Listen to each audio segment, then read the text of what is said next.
Hi, it's Warren Huart here. Hope you're doing marvellously well. And today we're going to do another one of our How to Arrange series. And this song is a song I wrote with a band called Little Empire. The song's called Burn. And I like it because it's an interesting blend of a band and programming stuff. I had some fun with this, and it should be a good one to break down and see how we did it. As ever, please subscribe. Go to producelikeapro.com and sign up for the email list. What's great about this one is we have a little bit of footage from the recording sessions as well. So we're going to drop in some of that. You may have noticed that on the Alex Calise one. So where we have, some footage from it, we'll drop it in as well so you can see what it's like. With Alex, that was a solo artist, so we used Greg D'Angelo on drums, and I played all the other instruments apart from Alex playing some guitar. Now with this one, I do play some of the instruments, but obviously it's a band as well, so they're playing, drums, guitars, bass, and Lily plays keyboards as well. Okay, great, so let's check out the track. Let's play the intro through to the first verse so you can hear it.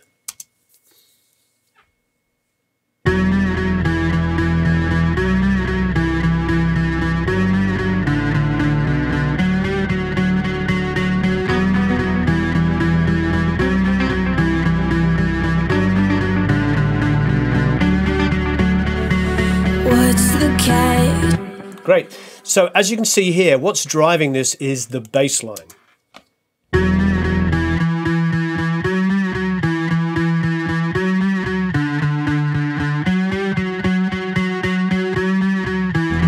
And I may have talked about this before, but I'm a big Joy Division / New Order fan. Peter Hook is one of my favorite bass players, basically because, Peter he just reinvented bass playing, at least for me he did. And he played it like a guitar player, played it high up, he played lots of melody lines. In fact, a lot of the early Joy Division songs, and early New Order songs, I should say, just take his bass lines and the singer sings his melodies that he's playing. So here's kind of an a la Peter Hook line.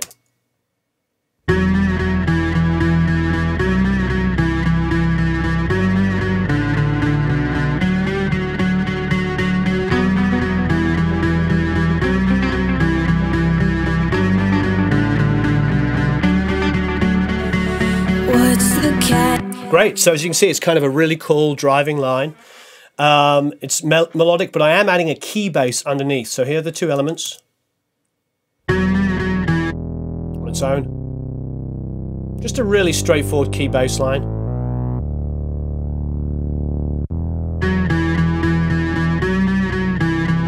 The other thing you'll notice on that very first intro is just this keyboard here, which is just, it's pretty heavily treated, but look. Standard Logic synth sound. There's a trim on it because it peaks a couple of bits times up here. You've probably noticed before when I'm talking about working from one plugin to another, it's important not to overdrive one plugin into another. So I put a trim right on the front there before going into the H delay, which is a great delay. I don't know if you have wave stuff or not, but this is one of my favorite things they make. It's a really good delay. It's very simple and it's very musical sounding. Just an REQ, just wiping out some of the low lows. And then, of course, I'm using the spread, which I don't use this very often in any other instruments. I know a lot of people have told me they'll put like a widener on the overheads. I don't like that. It makes the snare drum feel out of phase. It messes with my mind. But what I do like is I like the widening plugin on like atmospheric or keyboards like this, sometimes some strings if they're super high, just throw the top end out a little wider. And because this is very airy, I'll take it off. It's just adding a little bit of high-end width. And then there's another trim on this just to match the gain output. So anyway, so essentially, it's those three elements at first.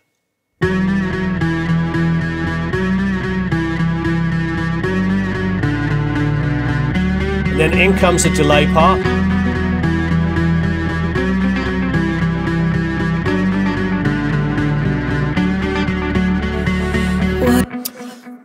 And that's actually me playing a Telecaster.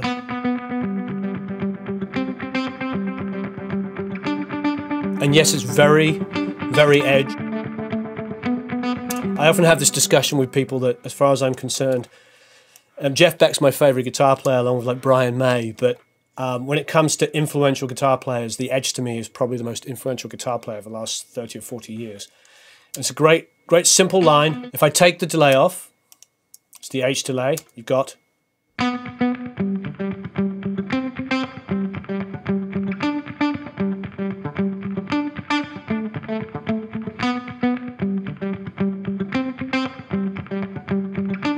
Put the H delay back on.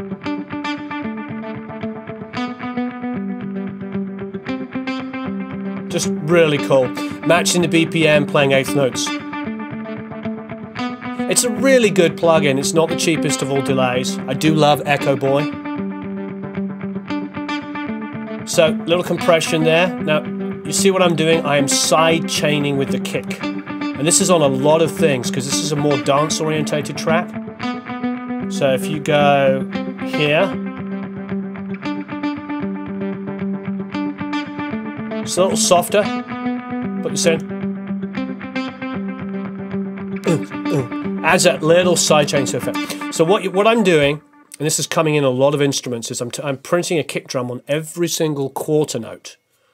It's not, as you see, it's just bussing. It's not going into the mix at all, and that kick drum is side chaining. So what it's doing is it's compressing instruments and it's allowing the beat to come through. It's a very, very common dance trick. I know there's a couple of guys that comment a lot, that do really great EDM work, and they probably know this better than I do. So what I'm doing is I'm taking a kick, I'm putting it on the quarter notes through the whole song. There are plugins as well. If you watch Oh Hush's video in my series, you'll see he talks about using a plugin which has a sidechain built into it, has the function of creating quarter note and eighth note, etc. sidechains. But I'm not using that plugin. I'm just taking a printed kick here and I'm sending a signal from bus 3 to various different compressors. So watch it again, see what it's doing, mute it. Very subtle what it's doing.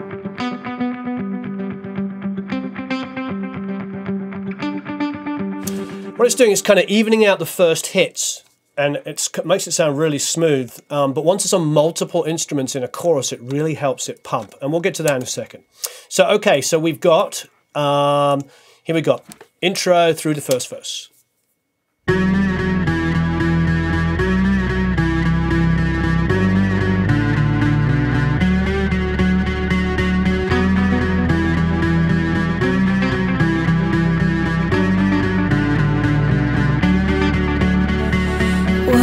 Catch, I'm sailing smooth, something's building and it's huge. I got my rest, now I assume I'll be launched into the moon. Yeah, thanks to you. Cool. So a couple of things while we're listening down. The bass, I'm only using the bass amp, you probably noticed, not the DI. You know, the bass is, with both the DI and the bass amp, it was quite a fat tone. I didn't need it to be competing with that keyboard bass, so that's the reason why the bass DI is basically not visible here. The second thing is when the vocal comes in, it's the only change is the vocal. I'm using all the same tricks, but as you notice, if you go to a vocal tips video, which you'll see the link coming up, you'll understand what we're doing here, but I'll give you a quick overview again.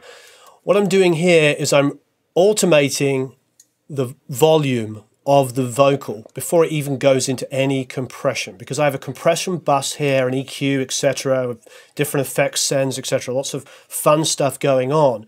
But what I like to do, you know, I've talked about this a lot, you know, Bruce Botnick is one of my favorite engineers, the American engineer that did all the Doors records and Love Forever Changes.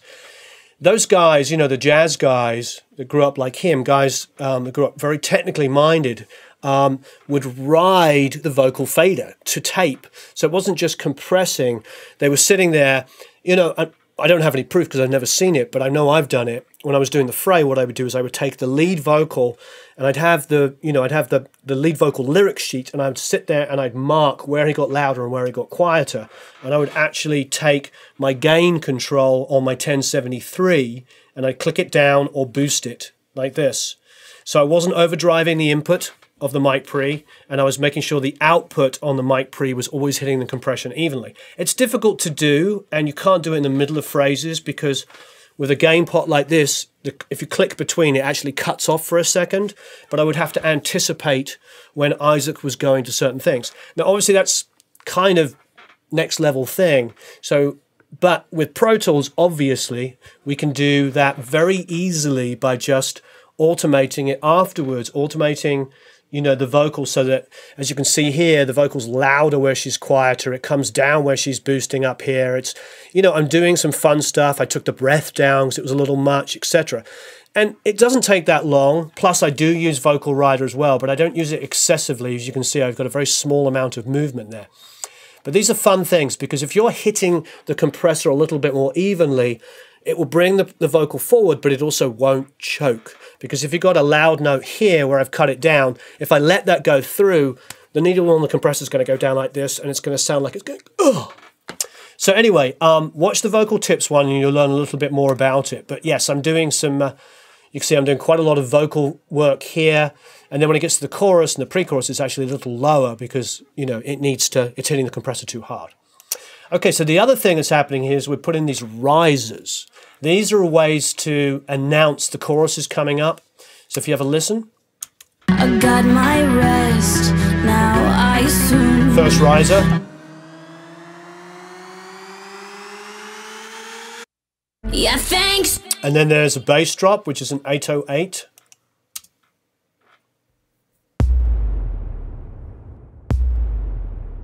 And I've got one on the downbeat of the chorus as well, and there's another riser.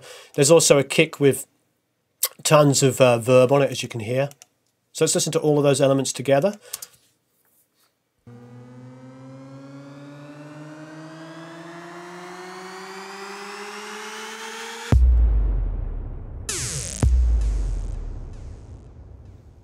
Cool. So in the track. Now I assume I'll be launched into the moon. Yeah, thanks to you, I'll never lose my edge. Now the bass DI comes in, and I'm driving with along with the chords here, quite straightforward. Now you'll also notice as well, because, you know, we're talking about Joy Division and New Order, I've got a little chorusing going on here. I'm blessed. I did an album a few years ago, and I produced it for a band, and as a present they gave me this Boss chorus ensemble. It's the original one. Sounds fantastic. Having said that, if you have a CE2 or a CE3, you can pretty much match the sound, and they're a lot more affordable. So I'm actually printing the bass with the chorus on, but that was the sound I wanted. You know, the great thing is, you know, you could use like the Blue Cat chorus and get that same kind of effect. But for me, if I'm committed to something and that's the sound I'm doing, I'm not afraid to do it. Having said that as well, I could replay the bass if I didn't like it.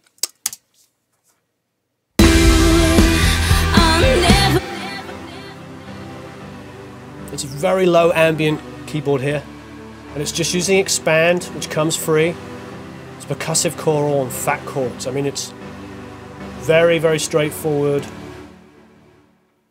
Decapitator just to drive it just a little bit. And just some low roll off there so it gets out of the way of the bass and the kick and everything. Synth sounds tend to take up a lot of energy in the track, so I'll roll off a little lows on there. Okay, so that's the synth stuff, with the exception of Synth 2, which is actually quite big. That's a Logic sound.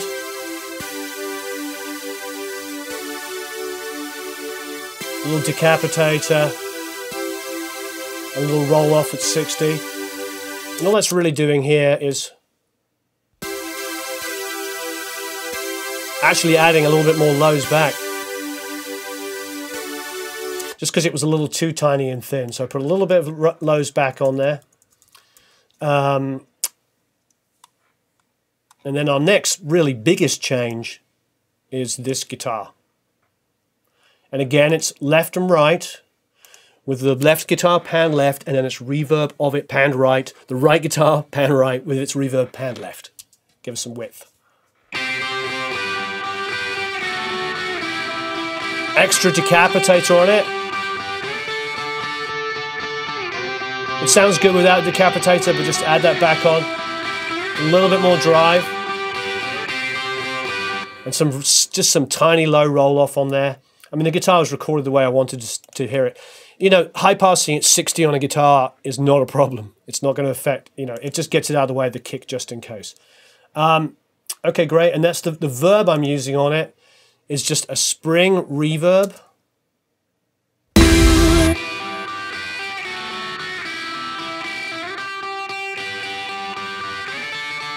So the right-hand guitar is recorded with the chorus on it.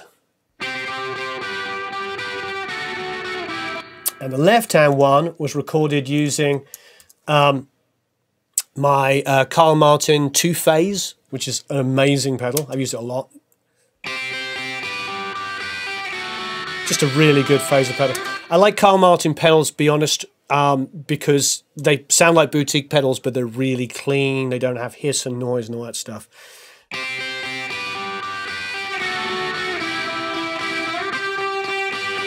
Cool. So 2 differently affected guitars with the reverb panned opposite and everything gives us some good width. Let's have a listen.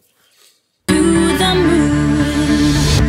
Yeah, thanks to you, I'll never lose my edge. I'm like a flame held to the fuse. You're making me burn. You're making me burn. You make me burn. But I feel so strong.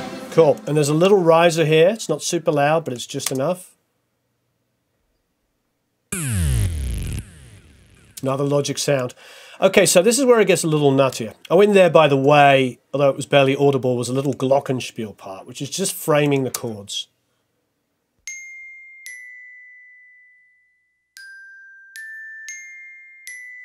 It's very Brian Wilson. If you listen to Beach Boys productions, he would always pick like instruments to fill frequency, different frequencies, and I love that kind of production where he's like, oh, here's like a top end here, here's the mid range, and takes an instrument to fill it. Very deliberate, but very great production. So always steal those kind of ideas. Doesn't get better than the Beach Boys when it comes to production. Okay, now the chorus is where it gets big. We've got these guitars here.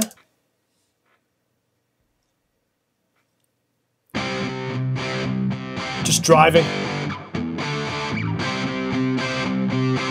And all it is here is a low voicing, and then an octave up. So it's the same part.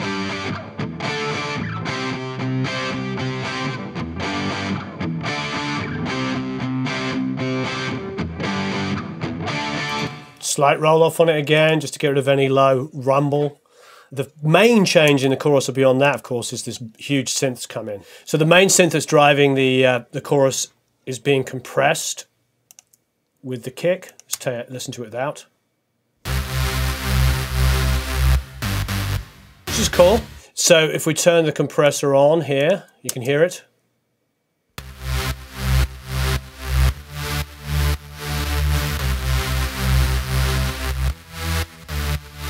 So you hear what the sidechainning is doing. It's allowing it to pump around the kick, so it's like boom wah, boom wah, boom wah, boom wah. It gives it this kind of like push that makes it feel like it's bouncing a little bit more. So the chorus is pretty huge with those elements. There's a string part as well.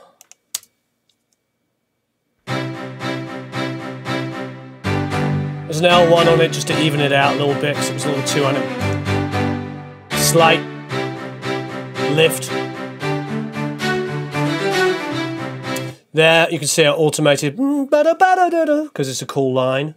Yeah, the L1's doing quite a lot of work, to be honest. It's really evening out that front part if we play it without it on. It's very dynamic now.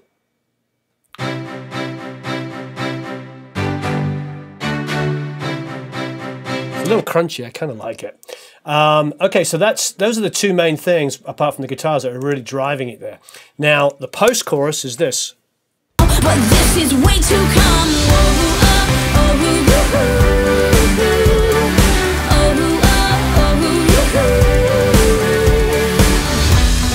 So this other guitar line comes in.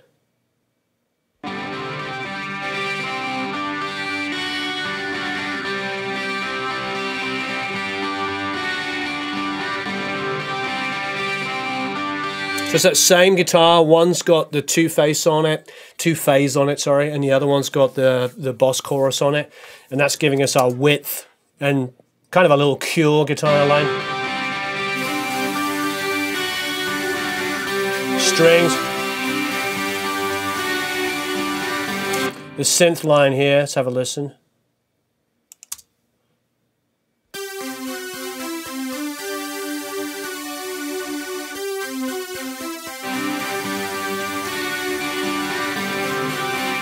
But then the string line, ba-ba-da-ba-da, will come in.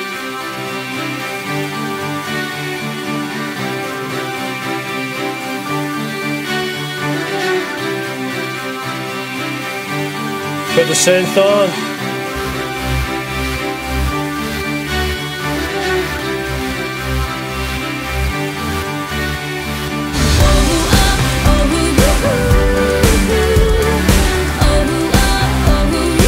Harmonies.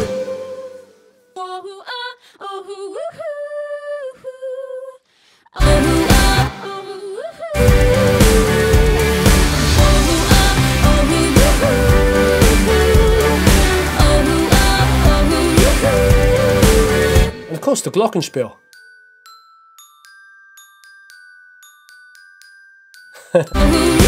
Cool. Great, so that's basically our chorus elements. Now after that comes, of course, the re-intro. Which goes back to that same edge part. Take a shot, give it all you got. Now, the thing you might notice about this is, like, I really went to town on the drums. We need our own kind of... This is really probably one of the biggest discussions with this song. I mean, just looking at that, you can see there's some mild insanity going on with the drums, and I tried lots of different things. I mean, there's the live drums that I recorded, which is here. This is the live drums I recorded. Kicks mixed really, really super low. It's just an energy track. It's just overhead snare, top and bottom, and a super low kick in the mix. Okay, now I added an addictive kick. Just for more drive, addictive snare. Really pushing it. So that's the aggression in the drum kit.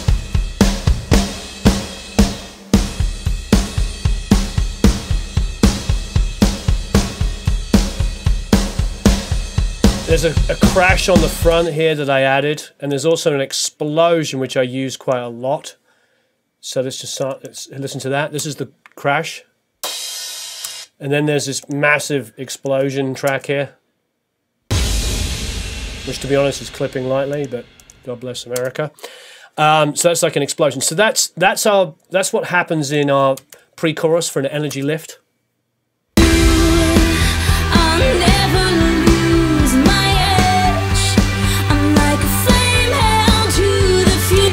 Chorus is where it gets interesting. As you can see, I went to town on this, which some of you may like and some of you may not, but I've got the same drum build there, so this is those.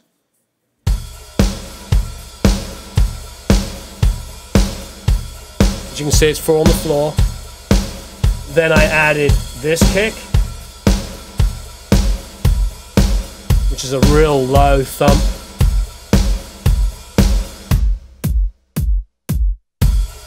The other kick against it's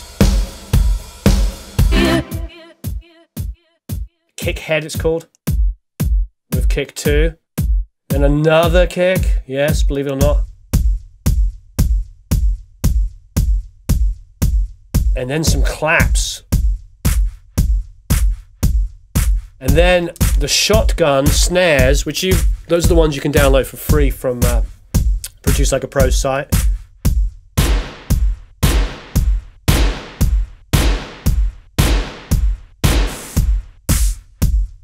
And like a little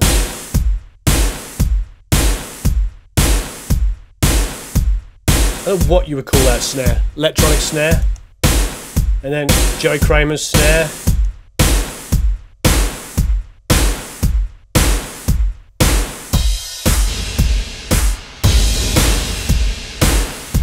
So yeah, and then last but no means least, I played a live hi-hat. I went in there and played it.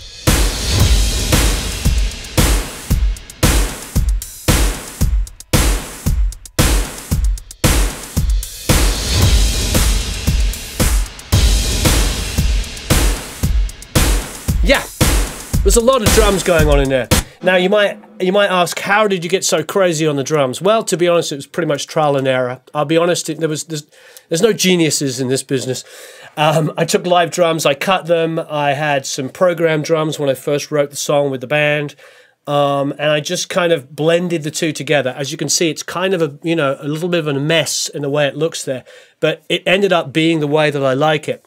Because it's a dance track, this is a young band. They're like 19 to 21 years old. This is what they do. They do dance music. They grew up listening to hip hop and dance. It's not all just straight ahead rock. So to them, this is a very understandable world to live in. But here's everything together: all the drums with crazy samples and the electronic elements.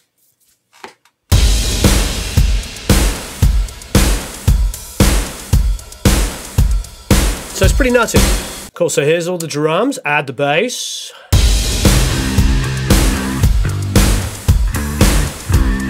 Sub bass.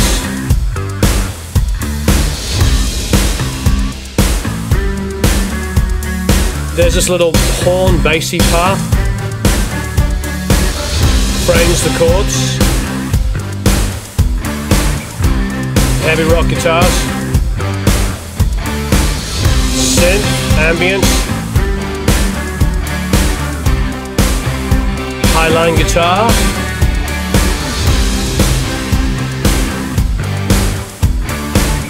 glockenspiel, strings,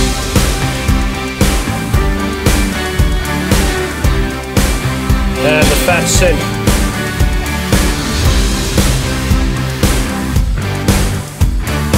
Cool, so that's all the elements together. Let's drop it in with the vocals and have a listen.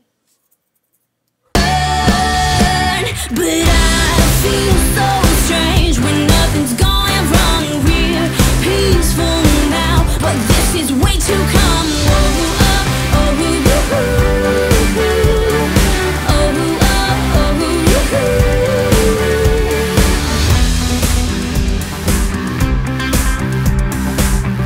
Cool. So there's the re-intro, going back to that edge guitar part. The other thing is I've completely changed the drums again. There's no more live drums in the second verse. Now it's just like a little programmed drum kit. Take a shot.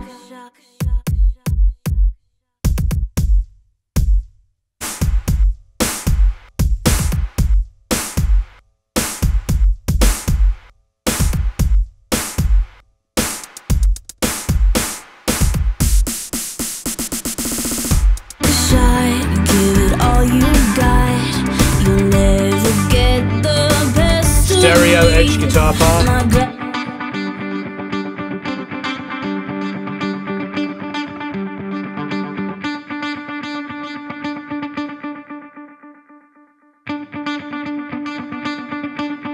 There's a pedal there.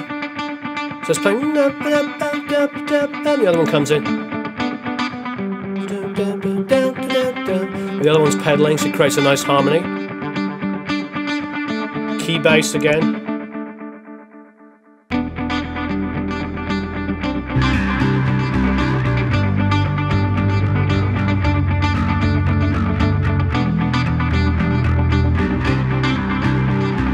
I'll stay anchored to the ground.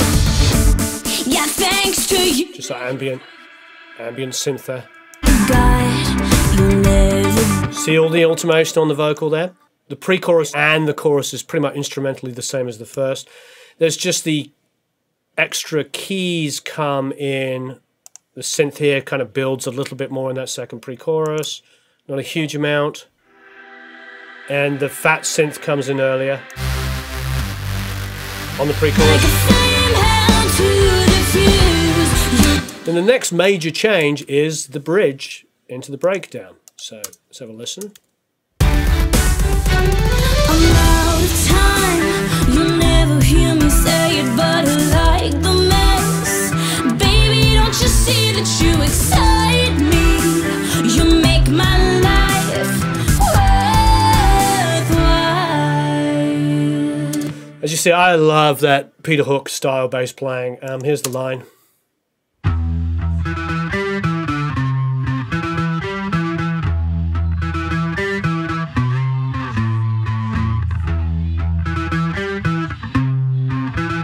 There's a whole bunch of stuff. There's some crazy EQ going on there just to get it out of the way of the main bass line. Decapitated distortion going on the bass amp. Well, what I'm doing is I'm using the C4, so I'm compressing 250 and below really heavily just to keep it even. RBass to add some lows in it. And you see that 1K there? See how that 1.6, sorry. You see how that's driving?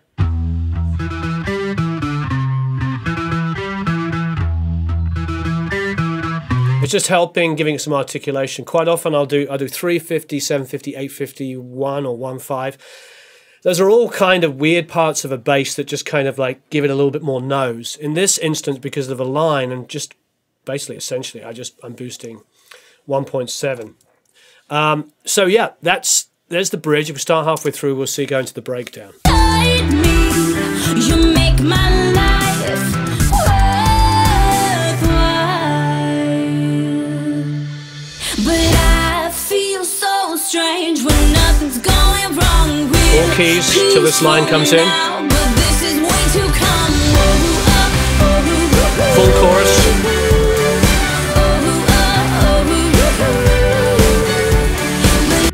Cool, so let's listen to that whole bridge through to the breakdown. So this is the Peter Hook style bridge all the way through out. I'm out of time. You'll never hear me say it, but I like the mess. Baby, don't you see that you excite me? You make my life worthwhile.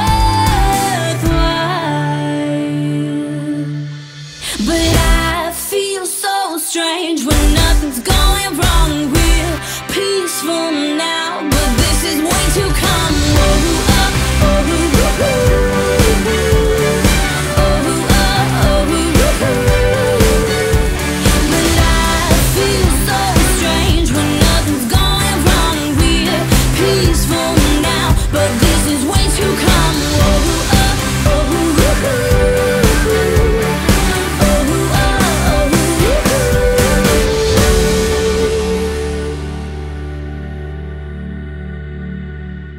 So thanks ever so much for watching. I hope you had a marvellous time. Please, as ever, leave some questions and comments below. As usual, we're just sort of scratching the surface. We could have probably spent 2 hours going through the song and talking about all the details and the reason why I made those decisions. Hopefully there was enough for you to sort of pick up on there. I wanted to kind of do a New Order meets Cure, but heavier and a bit more dance orientated. But those were really the influences in the song and in the original writing as well. So please leave some questions and comments below. Subscribe and go to producelikeapro.com and you can sign up and get a whole bunch of free stuff. Some of which is actually those drum samples. A lot of the drum samples I'm dropping in there are available once you sign up for the email list. So thank you ever so much for watching, and I really appreciate it.